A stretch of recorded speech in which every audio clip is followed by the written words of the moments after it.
মেয়েটায় বিশাল কবরস্থানে একদম একা। সে পাগলের মতো একটা কবর খুঁড়েই যাচ্ছিল। আস্তে আস্তে বৃষ্টি শুরু হলো ঝড়ও। মেয়েটাকে দেখা যায় সে কবরের ভেতরে একটা কুৎসিত মৃতদেহের মুখে একটা কাগজের খাম ঢোকাচ্ছিল। কবরটা আস্তে আস্তে জলে ভর্তি হয়ে যেতে থাকে। মেয়েটা যখন বুঝতে পারছিল সে কবরের ভেতরে ফেসে যাচ্ছে, সে কবর থেকে বের হওয়ার চেষ্টা করে এবং এই সময় দেখা যায় সেই মৃতদেহটার নখের মধ্যে মেয়েটার এক গাদা চুল ছিঁড়ে আটকে যায় এবং মেয়েটা আস্তে আস্তে কবরের ভেতরে জলে ডুবে যাচ্ছিল। তারপর কেন এই মেয়েটা ঝড় বৃষ্টির এই ভয়ঙ্কর রাতে এই কবরস্থানে একা? কেনই বা সে ওই মৃতদেহের মুখে কাগজের খামটা ঢোকাচ্ছিল? Hello and welcome to ASG story. চলো শুরু থেকে শুরু করা যাক এই ভয়ঙ্কর কাহিনী। একটা সেরা horror movie ASG story presents drag me to hell, অর্থাৎ আমায় নরক বা জাহান্নামে টেনে নিয়ে যাও। সালটা 1969। পাসাডিনিয়া শহরে একটা ভয়ঙ্কর ঘটনা ঘটে। এক স্বামী স্ত্রী নিজেদের ছেলে, যার নাম জোয়ান, তাকে নিয়ে হঠাৎ করে তড়িঘড়ি করে শন নামে এই মহিলার কাছে আসে। শন এমন একজন মানুষ ছিল যিনি কিনা ভূত, প্রেত, আত্মা ইত্যাদির সঙ্গে যোগাযোগ করতে পারতেন এবং বিভিন্ন মানুষকে প্রেতাত্মার প্রকোপ থেকে রক্ষা করতে পারতেন। সে স্বামী স্ত্রী খুব ভয়ে ভয়ে জানায়, আমাদের ছেলে জোয়ান কিছুদিন ধরে কানের কাছে কিছু একটা অদ্ভুত আওয়াজ শুনছে।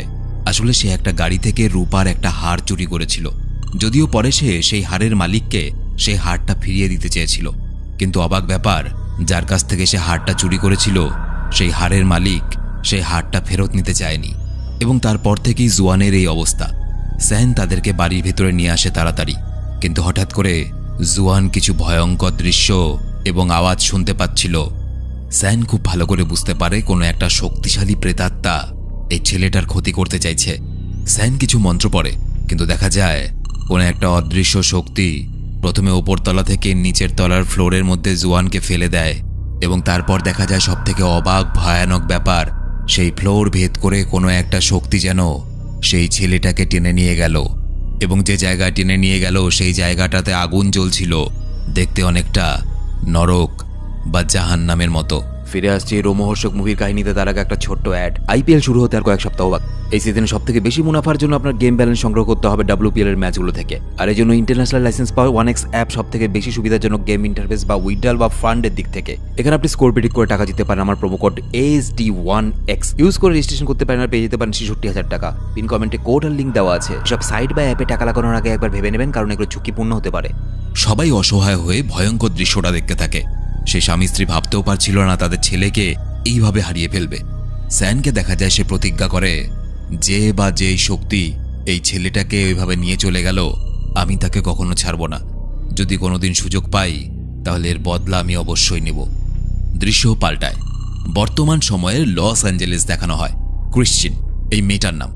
মেয়েটা ব্যাংকে লোন অফিসার হিসেবে কাজ করে। তার অবশ্যই ব্যাংকে অ্যাসিস্ট্যান্ট ম্যানেজার হওয়ার খুব ইচ্ছে ছিল, কিন্তু তার সহকর্মী যার নাম রবিন, সেও এই অ্যাসিস্ট্যান্ট ম্যানেজার হতে চায়। ক্রিশ্চিন নিজের বসকে জিজ্ঞেস করে, আমাকে কবে প্রমোশন দেবেন? বস বলে, যদি তুমি প্রমোশন পাওয়ার যোগ্য হয় তাহলে নিশ্চয়ই প্রমোশন পাবে, আর নয়তো তোমার সহকর্মী রবিনকে বানিয়ে দেব। ক্রিশ্চিনের একটা বয়ফ্রেন্ড ছিল, নাম ডক্টর ডাল্টন। ডাল্টন একজন সাইকোলজিস্ট ছিলেন। ডাল্টনের মা বাবা ক্রিশ্চিনকে সেরকম একটা পছন্দ করত না। সেদিন অফিসে বসেছিল ক্রিশ্চিন। হঠাৎ এক বয়স্ক মহিলা যার নাম গানুষ তার কাছে হঠাৎ করে সাহায্য চাইতে আসে। মহিলাটাকে দেখে সত্যিকারেরই যে কোনো মানুষ ভয় পেয়ে যাবে। কেমন ভয়ানক চেহারা, কেমন যেন একটা পাশবিক চোখ মুখ। এই বৃদ্ধা মহিলার চেহারা দেখে যে কোনো স্বাভাবিক মানুষ ভয় পেতে বাধ্য। কেমন যেন অশুভ একটা চেহারা, ভয়ানক দাঁত, মুখ, চোখ কেমন যেন। এমনকি তার চোখের দৃষ্টি এমন ছিল যা দেখলে শরীর শিউরে ওঠে। আসলে তার চোখের মধ্যে কিছু অসুবিধে ছিল এবং দেখা যায় এই বৃদ্ধার যে দাঁত সেগুলো নকল ছিল। এবার প্রশ্ন হলো, বৃদ্ধা এই ব্যাংকে কেন এসেছে? আসলে ব্যাংকের থেকে বৃদ্ধা লোন নিয়েছিল এবং সময় মতো সেটা শোধ করতে পারেনি এবং এই জন্য ব্যাংক থেকে বৃদ্ধাকে নোটিশ দেওয়া হয়েছে খুব তাড়াতাড়ি সেই বৃদ্ধার বাড়িটা নাকি ব্যাংক দখল করে নেবে, কারণ বৃদ্ধা টাকা পয়সা শোধ দিতে পারছে না।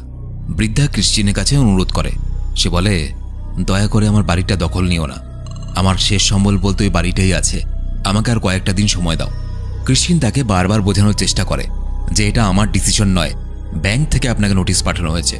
কিন্তু ক্রিশ্চিনের কোনো কথাই বৃদ্ধা বুঝতে চায় না এবং দেখা যায় সে বৃদ্ধা, অর্থাৎ যার নাম গানুষ, সে হঠাৎ করে সবার সামনে হাঁটু গেড়ে বারবার করে ক্রিস্টিনের কাছে অনুরোধ করতে থাকে, আমার বাড়িটা বাঁচিয়ে নাও, আমার বাড়িটা কেড়ে নিও না।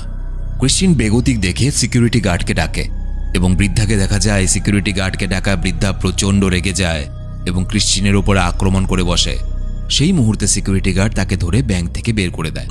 কিন্তু সবাই একটা ব্যাপারে প্রচণ্ড চমকে যায়। কেউ ভাবতেও পারেনি ওরকম একটা কমজোর বৃদ্ধা মহিলা, তার শরীরে এত শক্তি। ক্রিস্টিন ব্যাংক থেকে বেরোয়, ছুটি হয়ে গেছে তার। ক্রিস্টিন যখন পার্কিং গ্যারেজে যায় নিজের গাড়িটা নেওয়ার জন্য, হঠাৎ করে কিরকম একটা অদ্ভুত কিছু অনুভব করতে থাকে সে। বারবার তার মনে হচ্ছিল কেউ যেন আড়াল থেকে তাকেই দেখছে। তাড়াহুড়ো করে সে নিজের গাড়িতে বসেই, কিন্তু হঠাৎ একটা রুমাল তার গাড়ির সামনে অদ্ভুতভাবে উড়ে আসে। ক্রিস্টিন চমকে যায় এবং দেখে তার গাড়ির পেছনে সেই বৃদ্ধা বয়স্কা মহিলা, যার নাম গানুশ, সে বসে আছে এবং তার চেহারা আগের থেকে আরও বেশি ভয়ঙ্কর মনে হচ্ছিল। গানুশ এতক্ষণ ধরে ওত পেতে গাড়ির মধ্যে বসেছিল ক্রিস্টিনের জন্য। গানুশকে দেখা যায় সে হিংস্রভাবে ক্রিস্টিনের গলা চেপে ধরে এবং লড়াই করতে করতে গানুশের নকল দাঁত ভেঙে পড়ে এবং দেখা যায় তখন সে মারি দিয়েই ক্রিস্টিনকে কামড়ানোর চেষ্টা করে। দৃশ্যটা যতটা ভয়ানক ততটাই বিকট। একটা সময় ক্রিস্টিন গানুশের মুখে একটা জিনিস ঢুকিয়ে গাড়ি থেকে ফেলে দেয়। গানুশও তাকে টেনে ধরে গাড়ি থেকে বের করে। অনেক ধস্তাধস্তির পর গানুশ ক্রিস্টিনের কোটের একটা বোতাম ছিঁড়ে নিয়ে নেয় এবং অবাক ব্যাপার হলো, গানুশ কিন্তু ক্রিস্টিনকে মারে না। সে এতক্ষণ ধরে এত ধস্তাধস্তি, এত লড়াই করছিল ক্রিস্টিনের জামার একটা বোতাম নেওয়ার জন্য। কেন, কি করবে বোতাম দিয়ে? কিসের জন্যই বা সে বোতামটা চায়? দেখা যায় গানুশ বোতামটা নিয়ে কিছু একটা বিড়বিড় করে এবং তারপর ক্রিস্টিনকে সে বোতামটা ফেরত দিয়ে দেয় এবং সাথে হুমকি দিয়ে বলে, একদিন তুমি আমার কাছে সাহায্য চাইতে আসবে। এবং এটা বলা মাত্রই দেখা যায় ক্রিস্টিন অজ্ঞান হয়ে পড়ে এবং জ্ঞান ফেরার পর সে তার চারপাশে শুধু পুলিশদের দেখতে পায়। পরের দিন ক্রিস্টিন তার বয়ফ্রেন্ড ডাল্টনের সঙ্গে ঘুরতে বেরোয়। রাস্তায় যেতে যেতেও ক্রিস্টিনের কেমন যেন মনে হয় কোনো একটা অদৃশ্য কিছু তাকেই দেখছে। একটা অদ্ভুত হাওয়া সে যেন অনুভব করে। সেই হাওয়ার দিশায় তাকালে সে একটা তান্ত্রিকের ঘর দেখতে পায়।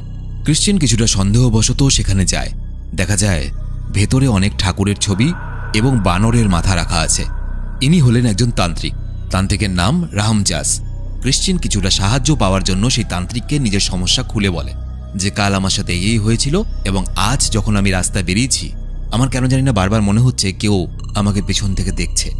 সমস্যা শুনে $60 চায় সেই তান্ত্রিকটা তার কাছে এবং ক্রিস্টিনের হাত ধরে কিছুক্ষণ ভাবার পর সে বলে, তোমার জামার একটা বোতাম নিয়ে নিয়েছিল সে, তাই না? এটা শুনে ক্রিস্টিন অবাক হয়ে যায়। কিছুক্ষণের মধ্যেই পাশের আবহাওয়া কেমন যেন পাল্টে যায় এবং তান্ত্রিক রামঝাস একটা বড় দানব আকৃতিকে চোখের সামনে দেখতে পায়। সে চমকে হাতটা ছেড়ে দূরে চলে যায় আর বলে, তোমাকে কেউ অভিশাপ দিয়েছে, কঠিন অভিশাপ, যার কারণে তোমার শরীর অভিশপ্ত, তোমার আত্মা অভিশপ্ত।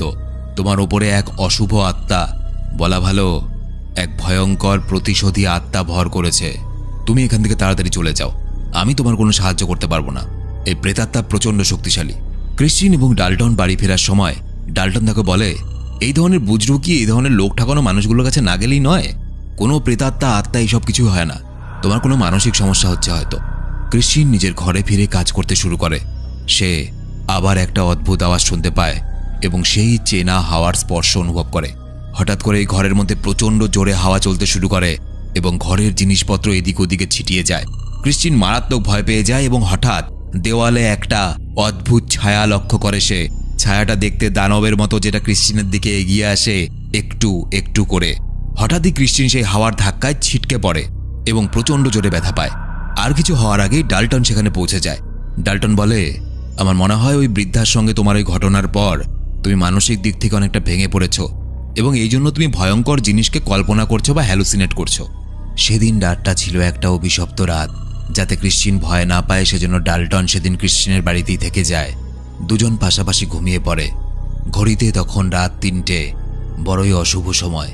দেখা যায় ক্রিস্টিনের বেডরুমের জানালাটা হঠাৎ করে একা একাই খুলে গেছে এবং একটা মাছি ক্রিস্টিনকে প্রচণ্ড বিরক্ত করছিল ভন ভন শব্দ করে। ক্রিস্টিনের ঘুম ভেঙে যায় এবং হঠাৎ করে পাশ ফিরে এসে দেখে ডাল্টনের জায়গায় গানুশ ভয়ঙ্কর রূপ ধারণ করে তাকে আক্রমণ করতে আসছে। গানুশ তাকে হিংস্রভাবে কামড়ানোর চেষ্টা করে এবং মুখ থেকে অনেক নোংরা জিনিস ক্রিস্টিনের মুখের ওপরে ফেলে দেয়। ক্রিস্টিন প্রচণ্ড ভয় পায় এবং ঘুম থেকে চমকে ওঠে। এটা শুধুমাত্র তার দুঃস্বপ্ন ছিল। আসলে ডাল্টন তখনও তার পাশে শুয়েছিল। সেদিন সে যখন নিজের অফিসে পৌঁছায় তখনও ভয়ানক কিছু ঘটতে বাকি ছিল। দেখা যায় তার এক সহকর্মীর হাতের বদলে সে ভয়ঙ্কর ওই মহিলা গানুশের হাতটা দেখতে পায়। ক্রিশ্চিন প্রচণ্ড রেগে যায় এবং দেখা যায় হঠাৎ তার নাক মুখ থেকে বিনা কারণে রক্ত পড়তে থাকে। সবাই চমকে যায়। ক্রিশ্চিন কোনো রকমে তাড়াহুড়ো করে নিজের নাক মুখ চেপে অফিস থেকে তাড়াতাড়ি বেরিয়ে যায়। এই সুযোগে তার সহকর্মী রুবিন তার কাজের ফাইলটা চুরি করে নেয়, কারণ এই ফাইলটাই ক্রিশ্চিনের প্রমোশনের জন্য সাহায্য করত। ক্রিশ্চিন বিন্দুমাত্র দেরি না করে পৌঁছে যায় গানুশের বাড়িতে। তার কাছে ক্ষমা চাইতে হবে। সত্যি সেই মহিলা তার জীবন একদম অতিষ্ঠ করে তুলেছে এবং ক্রিশ্চিন বুঝে গেছে যে ওই মহিলা তাকে এমন অভিশাপ দিয়েছে যার কারণে তার জীবনে এরকম ঘটছে। কিন্তু সে যখন গানুশের বাড়ির ভেতরে গিয়ে ঢোকে সে অবাক হয়ে যায়, কারণ গানুশ আর জীবিত নেই, মারা গেছে। গানুশের মৃতদেহটা দেখে মনে হচ্ছিল ঠিক যেন কোনো এক পিশাচ পাথরের মতো চুপচাপ পড়ে আছে। এবং সেখানে আরেক কাণ্ড ঘটে যায়। গানুশের মৃতদেহটার কাছে গিয়ে সে ক্ষমা চাইতে থাকে, আমায় মাফ করে দিন। এবং দেখা যায় গানুশের মৃতদেহটার সঙ্গে ধাক্কা খেয়ে সে মৃতদেহটা পড়ে যায় এবং গানুশের মুখ থেকে এক ধরনের তরল জাতীয় জিনিস ক্রিশ্চিনের উপর ছড়িয়ে পড়ে। বাকিরা চমকে ওঠে, একটা মৃতদেহ থেকে এই তরল জাতীয় জিনিসটা কোত্থেকে এলো। তারা মৃতদেহটাকে আবার ঠিকভাবে উঠিয়ে রাখে, কিন্তু গানুশের নাতনি এসে ফিসফিস করে ক্রিশ্চিনকে বলে, তুমি খুব তাড়াতাড়ি তোমার অপরাধের শাস্তি পেতে চলেছ। ক্রিশ্চিন ভয় পেয়ে যায় এবং একই সাথে চিন্তিত হয়ে পড়ে। সে তান্ত্রিক জাসের কাছে আবার ফিরে যায়। জাস তন্ত্রমন্ত্রের কিছু গবেষণা করে বলে, যতক্ষণ তোমার কাছে ওই অভিশপ্ত বোতামটা আছে ততক্ষণ লামিয়া নামে এক ভয়ঙ্কর পিশাচ তোমাকে 3 দিন ধরে ভয় দেখাবে এবং তারপর তোমাকে টেনে নরকে নিয়ে যাবে। ক্রিশ্চিন প্রচণ্ড ভয় পেয়ে যায়। সে বলে, লামিয়াকে? তান্ত্রিকটা বলে, লামিয়া এক ভয়ঙ্কর প্রেতাত্মা।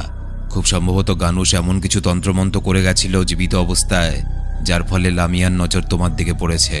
ক্রিশ্চিন ভয় পেয়ে যায় এবং এই প্রেতাত্মা থেকে পিছু ছাড়ানোর উপায় জানতে চায়। জাজ বলে, লামিয়ার পিছু ছাড়াতে গেলে তোমাকে কোনো একটা জন্তুর বলি দিয়ে সেই রক্তটা দান করতে হবে সেই শয়তানের উদ্দেশ্যে। ক্রিশ্চিন নিজের বাড়িতে এসে বলির ব্যাপারে ভাবতে থাকে, কিন্তু তখনই হঠাৎ দরজার মধ্যে কেউ অদ্ভুতভাবে ধাক্কা মারতে থাকে। ক্রিশ্চিন বুঝতে পারে এটা লামিয়ার প্রেতাত্মা হবে। কিছুক্ষণ পর সে লামিয়ার ছায়াও দেখতে পায়। লামিয়া ক্রিশ্চিনকে আতঙ্কিত করার চেষ্টা করে এবং একসময় তাকে ঘরের কোণার মধ্যে ছুঁড়ে ফেলে দেয়। ক্রিশ্চিন প্রচণ্ড ভয় পেয়ে যায় এবং নিজেকে বাঁচানোর জন্য একটা চাকু হাতে নিয়ে নিজের পোষা বিড়ালটাকে খুঁজতে শুরু করে। আজকেই সে নিজের বিড়ালটাকে মেরে সেই বিড়ালের রক্তটা শয়তানের উদ্দেশ্যে সমর্পণ করবে। ক্রিশ্চিন ভয়ে থাকতে না পেরে নিজের বিড়ালকে ভয়ঙ্করভাবে মারতে শুরু করে এবং একসময় বিড়ালটাকে, নিজের প্রিয় পোষা বিড়ালটাকে শেষ করে দেয়। এবং বিড়ালটাকে মারার পর সেই বিড়ালটাকে সে কবর দিয়ে দেয় এবং ভাবে হয়তো লামিয়ার প্রেতাত্মা আর কখনো ফিরবে না। ক্রিশ্চিন নিজেই একজন পশুপ্রেমী ছিল এবং এই বিড়ালটা তার অত্যন্ত প্রিয় বিড়াল ছিল। কিন্তু কথায় বলে, যখন নিজের স্বার্থের ব্যাপার আসে তখন মানুষ শুধুমাত্র নিজের ব্যাপারেই ভাবে। সেদিন সন্ধেবেলায় ডাল্টন ক্রিশ্চিনকে নিয়ে যায় তার বাবা মায়ের সঙ্গে দেখা করতে। ধনী পরিবার, ডিনার করতে যায় তারা। ডাল্টনদের বাড়িতেও একটা বিড়াল থাকে, কিন্তু কোনো একটা কারণে ক্রিশ্চিন তাকে দেখে পছন্দ করে না, কারণ কিছুক্ষণ আগেই সে নিজের প্রিয় বিড়ালটার জীবন নিয়েছে। ক্রিশ্চিন এবং ডাল্টনের ফ্যামিলি একসঙ্গে রাতের খাবার খাচ্ছিল। ডাল্টনের মা অনেক প্রশ্ন করতে থাকে ক্রিশ্চিনকে। এত অবধি সবকিছু ঠিকঠাকই ছিল। হঠাৎ ক্রিশ্চিন কিছু অদ্ভুত আওয়াজ শুনতে শুরু করে। কেউ যেন গুনগুন শব্দে কিছু একটা বলছে। সে নিজের খাবারের দিকে যখন তাকায় দেখতে পায় সেই খাবারের মধ্যেও একটা চোখ, এবং ক্রিশ্চিন দেখে দরজার মধ্যে কোনো এক অশুভ শক্তি বারবার ধাক্কা দিচ্ছে। ক্রিশ্চিন চিৎকার করে রেগে বলে, তোমাকে তো বলি দিয়েছিলাম আমি, তুমি তারপরেও কেন এসেছো? ডাল্টনের মা বাবা ক্রিশ্চিনের এরকম ব্যবহার দেখে অবাক হয়ে যায়। তারা বুঝতে পারে না যে মেয়েটা কি বলছে। তারা ভাবতে থাকে ক্রিশ্চিনের কোনো মানসিক সমস্যা আছে হয়তো। ক্রিশ্চিন সবার সামনে পাগলের মতো ব্যবহার করতে থাকে এবং সেখান থেকে চলে যায়। শেষমেশ ক্রিশ্চিন জাসের কাছে ফিরে যায় এবং তাকে গিয়ে বলে, তুমি তো বলেছিলে কোনো একটা পশু বলি দিলে পরে লামি আমার পিছু ছেড়ে দেবে। জাস বলে, এ প্রচণ্ড শক্তিশালী পিশাচ, এভাবেও যখন তোমার পিছন ছাড়েনি তাহলে তোমার শন সান ডেনার কাছে যাওয়া উচিত। শন ছিল সে যাকে মুভির প্রথমে দেখানো হয়েছিল। একমাত্র সেই লামিয়ার সঙ্গে লড়াই করতে পারবে, তবে এর জন্য আমার $10,000 লাগবে। ক্রিশ্চিনের কাছে এত টাকা নেই এবং সে নিজের অ্যাসিস্ট্যান্ট ম্যানেজারের পদটিও হারিয়ে ফেলেছে, কারণ তার সহকর্মী রুবিন তার ফাইল ব্যবহার করে নিজে প্রমোশন নিয়ে নিয়েছে। ক্রিশ্চিন বিরক্ত হয়ে বাড়ি চলে যায় এবং নিজের সব মূল্যবান জিনিস জোগাড় করতে থাকে। তখনই হঠাৎ গানুশের প্রেতাত্মা ক্রিশ্চিনের ওপর ঝাঁপিয়ে পড়ে। ক্রিশ্চিন কোনোভাবে নিজে বুদ্ধি করে বাঁচিয়ে তাড়াহুড়ো করে নিজের সব মূল্যবান জিনিস বিক্রি করে দেয়, কিন্তু তাও খুব বেশি একটা টাকা জমে না। ক্রিশ্চিন চিন্তায় পড়ে যায়। কিন্তু তারপর সে জানতে পারে ডাল্টন নাকি জ্যাসকে $10,000 দিয়েছে। যদিও ডাল্টন ভূত প্রেতে বিশ্বাস করত না, কিন্তু সেই ক্রিশ্চিয়ানকে খুবই ভালোবাসত এবং এই জন্য ডাল্টন ক্রিশ্চিয়ানকে কোনো মতেই কষ্টে দেখতে পারত না। ক্রিশ্চিয়ান এবং জ্যাস সেই তান্ত্রিকের সঙ্গে দেখা করে যার নাম শন। মুভির শুরুতে যে বাচ্চা ছেলেটা মারা গেছিল তাকেও আর কেউ নয়, এই লামিয়াই নরকে টেনে নিয়ে গেছিল এবং এই কারণে শন এত বছর ধরে লামিয়ার সাথে লড়াই করার জন্য অপেক্ষা করছিল। আজ সেই দিন এসেছে। শন ক্রিশ্চিয়ানকে একটা বড় রুমে নিয়ে যায়, যেখানে এমন কিছু শক্তি আছে যা অন্য দুনিয়া থেকে বিভিন্ন মৃত আত্মা বা প্রেতাত্মাকে আমাদের দুনিয়ায় আসতে সাহায্য করে। এরপর শন লামিয়াকে ডাকার আয়োজন করে এবং তারা সেখানে একটা প্ল্যান করে। কি প্ল্যান? লামিয়া যেহেতু ভয়ঙ্কর একটা প্রেতাত্মা ছিল এবং আত্মাকে তো ওইভাবে মারা সম্ভব নয়, সুতরাং লামিয়ার প্রেতাত্মাকে তখনই নষ্ট করা যাবে যখন লামিয়ার প্রেতাত্মা জীবিত কোনো প্রাণীর দেহে থাকবে। এই জন্য তারা একটা ছাগল নিয়ে আসে। ঠিক হয়, লামিয়ার প্রেতাত্মাকে যেভাবেই হোক এই ছাগলের মধ্যে বন্দি করবে তারা এবং ছাগলটাকে শনের একজন অ্যাসিস্ট্যান্ট এক কোপে মেরে ফেলবে এবং এইভাবেই লামিয়া থেকে মুক্তি পাওয়া যেতে পারে। এরপর সেই ঘরে শন, জ্যাস, ক্রিশ্চিয়ান এবং শনের একজন অ্যাসিস্ট্যান্ট একে অপরের হাত ধরে এইভাবে তাদের তান্ত্রিক ক্রিয়া শুরু করে। সবাই একসাথে অদ্ভুত স্বরে বলতে থাকে, মৃত আত্মারা, আমাদের জগতে তোমাকে স্বাগত জানাই। মৃত আত্মারা, তোমরা এই জগতে ফিরে আসো। ধীরে ধীরে আশেপাশের জিনিসপত্র একা একাই নড়তে শুরু করে আর কিছু ভয়ঙ্কর আত্মার উপস্থিতি অনুভব করা যায়। কিছুক্ষণ পর দেখা যায় লামিয়া শনের দেহে ভর করে নিয়েছে এবং শনের চোখ মুখগুলো কেমন ঘোলাটে হয়ে গেছে, দেখতে ভয়ানক লাগছিল। জাস্ট তখন শনের দেহে থাকা লামিয়ার প্রেতাত্মাকে জিজ্ঞেস করে, তুই কি চাস? লামিয়ার প্রেতাত্মা শনের শরীরের সাহায্যে বলে, আমি ক্রিশ্চিয়ানের আত্মা চাই, এবং কেমন একটা পৈশাচিকভাবে হাসতে শুরু করে। তার হাসি এতটাই বিকট আর পৈশাচিক ছিল যে শরীর শিউরে ওঠে। ক্রিশ্চিয়ান সুযোগ বুঝে শনের হাতটা ছাগলের মাথার ওপর রেখে দেয় এবং শন নিজের ভেতর থেকে লামিয়ার আত্মাটাকে সেই ছাগলের মধ্যে ট্রান্সফার করে দেয়। দেখা যায় সেই ছাগলটা একটা ভয়ানক রূপ ধারণ করে নিয়েছে এবং ছাগলটা ভয়ঙ্করভাবে মানুষের আওয়াজে কথা বলতে শুরু করে। কি ভেবেছিলি বেঁচে যাবি? আজকে তোকে আমি আমার সাথে নরকে টেনে নিয়ে যাব। এরই মাঝে শনের অ্যাসিস্ট্যান্ট তলোয়ার নিয়ে আসে বলি দেওয়ার জন্য, কিন্তু দুর্ভাগ্যবশত ছাগলটা শনের অ্যাসিস্ট্যান্টের হাতে কামড় দিয়ে দেয় এবং লামিয়ার প্রেতাত্মা ছাগলের দেহ থেকে সেই অ্যাসিস্ট্যান্টের শরীরে ভর করে নেয় এবং অ্যাসিস্ট্যান্টকে দেখা যায় সে ভয়ঙ্কর রূপ ধারণ করে এবং ক্রিশ্চিয়ানের বেড়ালটাকে এসে নিজের মুখ থেকে বের করে বলে, আমি চাই না তোর বেড়াল, তোর বেড়ালের বলি তোর কাছে রাখ। তখনই শন জ্ঞান ফিরে পায় এবং অনেক কষ্টে মন্ত্র পড়ে লামিয়ার প্রেতাত্মাকে তার অ্যাসিস্ট্যান্টের শরীর থেকে দূর করে। কিন্তু শনের শারীরিক শক্তি অনেকটাই নষ্ট হয়ে গেছে এবং লামিয়ার মতো শক্তিশালী প্রেতাত্মা তার শরীরের মধ্যে কিছুক্ষণ সময় ধরে ছিল। এই কারণে সে কিছুক্ষণের মধ্যে মারা যায়। ক্রিশ্চিয়ান অনেক কষ্ট পায়, কারণ তার জন্য অনেকের অনেক ক্ষতি হয়ে গেছে। তার বেড়ালটা মারা গেছে, এখন শনও মারা গেল এবং সবথেকে দুর্ভাগ্যজনক ব্যাপার হলো লামিয়ার প্রেতাত্মা কিন্তু এখনও ধ্বংস হয়নি।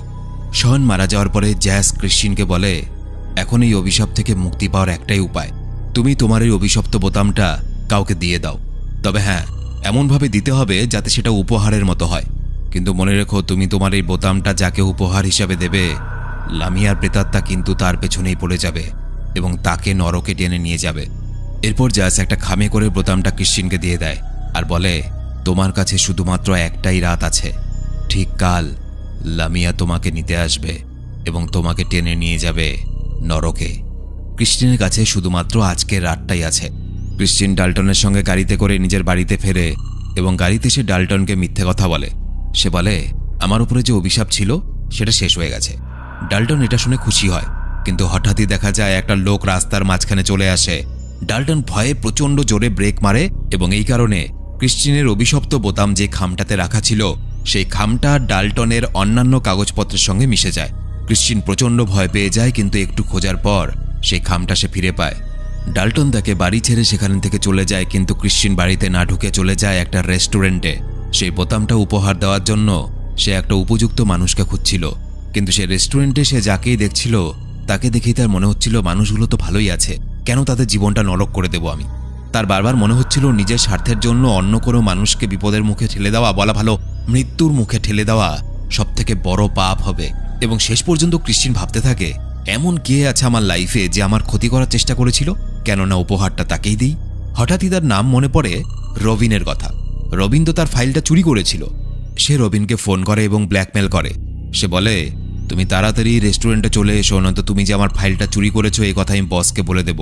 রবিন তাড়াতাড়ি সেখানে চলে আসে এবং এসে কান্নাকাটি করে ক্ষমা চেতে থাকে। ক্রিস্টিনের কেমন যেন রবিনের উপর দয়া হয়। যতই হোক, মানুষ তো, ভুল হয়েছে, ক্ষমা করে দেয়। সেই বোতামটা তাকেও দেয় না এবং তাকে সেখান থেকে চলে যেতে বলে। ক্রিস্টিন কিছুই বুঝতে পারে না এই বোতামটা সে কাকে দেবে। সে তাড়াহুড়ো করে জ্যাসের কাছে পৌঁছে যায়। আজকের রাতটা তার শেষ রাত্রি। জ্যাসের সঙ্গে আলোচনা করে সে জানতে পারে যদি বোতামটা কোনো মৃত ব্যক্তিকেও সে দিয়ে দেয় তাহলেও নাকি অভিশাপ কেটে যাবে। তাই সে দেরি না করে গভীর রাতে সেই গানুশের কবরের কাছে পৌঁছে যায়। কারণ ক্রিস্টিন ভাবতে থাকে যে যার জন্য আমার লাইফটা নরকে পরিণত হতে চলেছে, আমি এই বোতামটা তার মৃতদেহের কাছে রেখে আসব। ক্রিস্টিন একা পৌঁছে যায় সেই কবরস্থানে। গানুশের কবরটা খুঁড়তে থাকে সে এবং অনেকটা খোঁড়ার পর গানুশের পচা গলা সেই মৃতদেহটা বেরিয়ে আসে। দেখে মনে হচ্ছিল কোনো পিশাচ শুয়ে আছে। বোতামটা মৃতদেহে হাতে দিতে চায়, কিন্তু ভুলবশত গানুশের হাতে ক্রিস্টিনের এক মুঠো চুল আটকে ছিঁড়ে যায়। ক্রিস্টিন কোদাল দিয়ে গানুশের মৃতদেহের মুখটা খুলে বোতামের খামটা ঢুকিয়ে দেয় এবং বলে, আমি তোমার দেওয়া এই অভিশপ্ত বোতাম তোমাকেই ফিরিয়ে দিচ্ছি। এখন থেকে এটা তোমার। আমার তরফ থেকে উপহার স্বীকার করো। ক্রিস্টিন তাকে শেষবারের মতো গুড বাই বলে কবর থেকে বেরোতে আসে, কিন্তু হঠাৎ সেই কবরস্থানের মধ্যে প্রচণ্ড ঝড় বৃষ্টি শুরু হয়ে যায় এবং সে ওই কবরের মধ্যে আটকে যায়। কবরটা কাদা জলে ভরতে থাকে। ক্রিস্টিন সেই গানুশের মৃতদেহের সঙ্গে ডুবে যায়, কিন্তু শেষমেশ ক্রিস্টিন কোনোভাবে সেই কবর থেকে বেরিয়ে আসে। পরদিন সকালবেলায় ক্রিস্টিনের চোখে মুখে এক আজব শান্তি। অনেকদিন পরে আজকে সে খুব খুশি, কারণ এই কটা দিন তার জীবনের ওপর দিক দিয়ে অনেক ঝড়ঝাপটা গেছে। সকাল সকাল ভালো খবরও পায়। বস তাকে ভয়েস মেসেজ করে জানায় রবিন যে ক্রিস্টিনের ফাইলটা চুরি করেছিল সেই দোষে তাকে বের করে দেওয়া হয়েছে ব্যাংক থেকে এবং ক্রিস্টিন এবার চাকরিতে প্রমোশন পেয়ে যায়। ক্রিস্টিন ভেবেছিল তার লাইফ আবার ঠিক ট্র্যাকে ফিরে এসেছে, কিন্তু ক্রিস্টিন ভুল ভেবেছিল। সে রেলওয়ে স্টেশনে ডাল্টনের সঙ্গে দেখা করতে যায়, কারণ তারা একটা বড় ট্রিপ প্ল্যান করেছিল। ডাল্টন তাকে দেখতে পেয়ে খুব খুশি হয়ে যায়, কারণ সে আজ ক্রিস্টিনকে বিয়ের প্রস্তাব দেবে। কিন্তু হঠাৎই ডাল্টন তাকে একটা খাম দেখায়। এই খামটা হলো সেই খামটা সেদিন গাড়িতে যখন জোরে ব্রেক মারা হয়েছিল এই খামটাই পড়ে গেছিল এবং ডাল্টনের কাগজপত্রের সঙ্গে সেই খামটা মিশে গেছিল।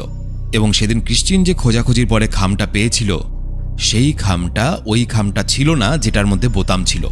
ক্রিস্টিন যখন গানুশের মৃতদেহের মুখে খামটা ঢোকাচ্ছিল একবারও চেক করে দেখেনি যে এটা ওই বোতামালা খামটা কিনা। ক্রিস্টিন ডাল্টনের হাতের ওই খামটা দেখে অবাক হয়ে যায়, তার পায়ের তলা থেকে মাটি সরে যায়, কারণ এই খামটাই ছিল ওই বোতামালা খামটা। সে গানুশের কবরের মধ্যে যে খামটা আসলে রেখে এসেছিল সেই খামের মধ্যে কোনো বোতাম ছিল না, সেই খামের মধ্যে একটা কয়েন ছিল। ক্রিস্টিনের মাথায় ঘুরে যায়। সে ভাবতেও পারে না যে এত কষ্টের পর, এত সবকিছু করার পরেও সবকিছু বৃথা গেল, কারণ লামিয়ার প্রেতাত্মা কিন্তু এখনো তাদের সাথেই আছে।